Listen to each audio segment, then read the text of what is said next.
Hello and welcome to EV Car Share. So, you'll hear it all the time on the journalist reviews, on Facebook, on social media, maybe down the pub, people you talk to at work.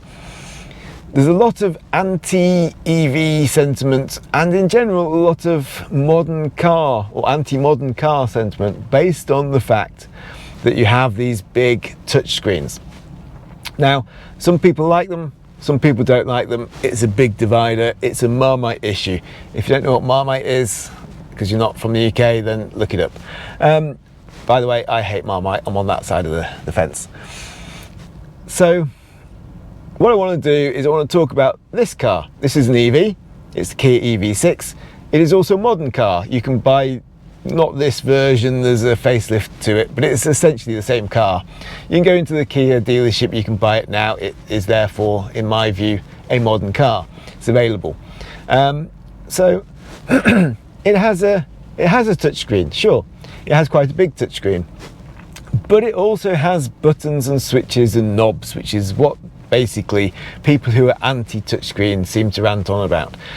And I do agree, actually. I do have a preference for some switches and buttons and knobs. I would much rather have a car with ample switches and buttons and knobs for me to do things like change the temperature or turn on the heated seats or adjust the windows or even indicators. Tesla with the Model 3 latest version, the indicators are haptic buttons or something on the... I've never driven one, so I don't really know, but I hear that the indicators are not on stalks anymore. Put them on the stalks, that's where they're supposed to be, that's where they work. But then equally, I'm not against a touch screen and I'm not against a biggish screen for me to be able to do my sat nav and things like that. So I'm going to do a little tour around this car for anyone who doesn't know the EV6, for anyone who is in this mindset that all cars now are like Tesla or all electric cars have a huge touchscreen and are like Tesla. I am not a sales rep for Kia, so you feel free to take this and ignore it if you don't like it. I'm not trying to sell you this car. This is my car. I do not work in the car industry anyway, but I just want to show you my opinion, as this YouTube channel is all about, really, my experiences of living with an EV. So I've got my roaming camera and we will have a bit of a tour of the car with regard to buttons and screens. So you can see here, let's start off, here is the screen. So we have the screen, normally I use the map part of the screen, so I see where I'm going and I quite like to see what chargers are available nearby. So you can see at the moment I have 4 Ionity chargers here at the Cambridge services where I'm sat, out of 6 available. So I like to use the screen. One thing I never do on the screen is I never go to climate, which is this one, and use my climate control to turn on or off the AC or to change up or down the temperature. Because we have a second screen in the EV6. Let's put that back into sync mode. We have a second screen in the EV6 down below, so I can leave that top screen on my map view. Don't have to fiddle with different settings. We have a second screen down below which allows me to access those functions. So I can just tap down here. Now this is still a screen, it is still tapping, so your real kind of staunch anti-screen people might say, yeah, but I want buttons. Now I kind of agree with them. I would like these to be buttons. It would be nice, but they are not buttons. They are still a screen, but they are a screen that you can leave in that setting. You don't have to go through menus to find the settings. You don't have to do 3 or 4 taps. You can just do 1 tap to turn on the AC or turn off the AC. And the most important things, which are your temperatures, you do have actual physical knobs. So I can turn up the temperature, I can turn down the temperature, just as I would with a car from 1990, for instance, before all these screens became available. So we have, first of all, knobs there. Other things we have, so my heated seats. They are here, they are buttons. I can press them, I can tap them hard if I want to have a sound out of them. That's my heated steering wheel, that's the one for the passenger. It would expand, I think, to cooling seats if I had that level in the car, but I don't. We have an on-off button. We have park, reverse, neutral and drive. It's all proper big switches. We have parking sensors on and off. We have auto hold on and off. We have see the rear view camera on and off, which, as you can see, just shows you what's behind you. Quite interesting when you're driving along on a motorway, just to see what's behind you, but not really that useful.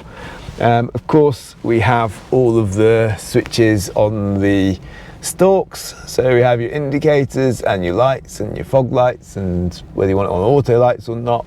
We have on the other side all of your washer fluid, your screen wash, your wind wipers and all that sort of stuff.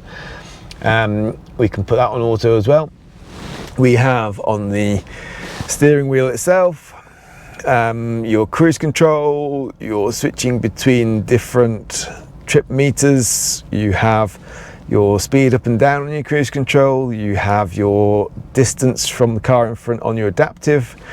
You have your lane follow assist and things like that. You have various drive modes available here: eco, normal, sport and snow mode. You have a mode button for switching between different types of media, so I can switch between the radio and my iPlayer, my Spotify on my iPhone. Voice control, if you want voice control, up and down music, mute, toggles between tracks, speak on your phone if you want to make a call, and you have a button that you can adjust to various different options depending on your preference. This is the custom button. We also have at the back here little paddles, so I have paddles for my regen modes. So this is more regen, and then over on this side we have less regen. So we have a lot of buttons. We also have buttons, of course, up here for the turning on the lights, turning off the lights. You can also turn on and off the lights just by tapping the lights, which is quite cool, but that of course is not a button. But we have plenty of buttons. Down here we have buttons for on and off with the traction control. We have a parking brake. We have pop open the charge port, and we can adjust the screen brightness for the big screen. Over here we can do our memory settings on the electric seats. I have all of my controls that you'd expect to find on the driver's side for the windows. My window, passenger window, back windows, stop the kids playing with the windows. All of the locking, adjustments to the mirrors. And then if we continue, if I just open the door and I spin round, you can see down here we have all of the usual settings you'd expect for adjusting an electric seat. And you just have to believe me, I'm not going to show you. We have the same on the passenger side for their electric seat, and of course they have their control for their door, their window. And in the back, of course, they have access to their windows as well, unless you've prevented them because they're kids down here. So all in all, I would say pretty much everything that you're going to want access to while driving, all of these usual commonly used functions are available as buttons. I can do my cruise control, I can do my heated seats, I can do my air conditioning, turn my temperature up, I can do my windows, I can do my adjustable seat electrically, I can do all my lighting, my wipers, etc. Everything in that respect is all buttons. There are no need to go touching the screen. So in summary, if you want an EV and you want a modern car, modern EV, but you don't want everything in one big touchscreen, Kia EV6 is a great option for you. If you like big touchscreens and you don't want lots of buttons, then fine. Head over to Tesla, go and get one of their touchscreen only devices. Perfect. Not my preference. I'll stick with my Kia. Thank you very much. If you've enjoyed the video, give it a like. If you want to add comments, comments down there is where to put it. If you want to subscribe and watch more of my videos, then please do so. Subscribing really helps my channel, so that's the main thing I would like you to do most. And again, as usual, thank you for watching, and I will speak to you next time.